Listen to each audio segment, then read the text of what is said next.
대장 관상선종, 용종 제거로 제자리암 진단비를 받을 수 있다. 안녕하세요. 보상이 알고 싶다. OM이 손해사정사입니다. 오늘은 발병률도 높고 그만큼 보험금 관련해 보험사와의 분쟁이 빈번하게 일어나고 있는 대장 관상선종 관련해 알아보도록 하겠습니다. 우리나라의 경우 건강검진이 워낙 잘 되어 있어 그만큼 조기 발견되는 경우도 무척이나 많은데요.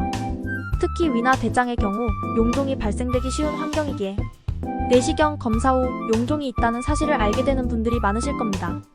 그런데 여러분들은 혹시 대장 용종 제거 후 받을 수 있는 진단비가 있는 경우도 있다는 거 알고 계셨나요? 보통 대장 용종의 경우 제거를 함으로써 치료는 끝나게 됩니다. 추적 관찰을 하기는 하지만 치료 부분에 대해서는 절제를 함으로써 끝나는 경우가 대부분인데요.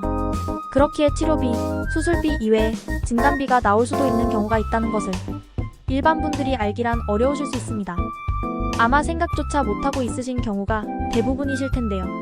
하지만 일부 제자리암 진단비에 해당하는 경우가 있을 수 있기에 진단 후 조직 검사, 결과지 등을 꼼꼼히 살펴보는 것이 좋습니다. 용종 제거 후 눈여겨봐야 할 것 중 하나가 바로 관상선종인데요. 관 모양의 선종이라고 하여 관상선종이라 불립니다. 보통은 양성의 성질을 띠고 있지만 그렇지 않은 경우도 있으며 만약 고등급 E형성증을 동반한 경우라면 제자리암 진단비의 가능성이 있는데요. 그렇다고 하더라도 D12 코드 진단 후 보험사로 보험금을 요청하게 되면 암 진단비에 대해선 언급도 하지 않을 것입니다.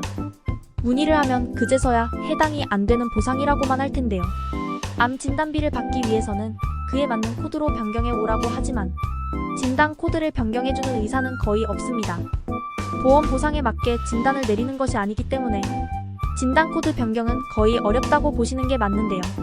그렇다면 방법이 없을까요? 진단 코드 변경을 하지 않더라도 현재 일어난 질환이 제자리암 진단비를 받을 수 있는 상태라는 것을 직접 증명해내면 됩니다. 물론 그 과정이 쉽지만은 않겠죠? 만약 쉬웠다면 분쟁이 일어날 일도 전문가가 있을 필요도 없을 것입니다. 하지만 그렇지 않은 것이 현실이기에 많은 분들이 전문가를 찾게 되는 것인데요. 이미 이런 케이스들은 많고 그만큼 축적된 데이터도 많습니다. 그만큼 많이 진행을 해본 경험을 토대로 도움을 드리는 OM이 손해사정사이니 보험금 관련하여 궁금한 사항이 있으시거나 어려운 상황에 처한 경우라면 010-7138-8300번으로 연락 주시길 바라겠습니다.